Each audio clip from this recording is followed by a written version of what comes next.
Developer of iconic franchises such as StarCraft, Diablo, and the most popular MMORPG ever, World of Warcraft, Blizzard are in hot water after banning somebody and the people on stream with him for expressing his support for Hong Kong.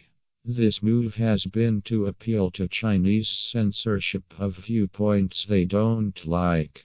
While Blizzard isn't the only company seen siding with Chinese censorship, they are the main one within video games, with other companies like Hollywood Film Studios and the National Basketball League siding with China over Hong Kong for financial reasons.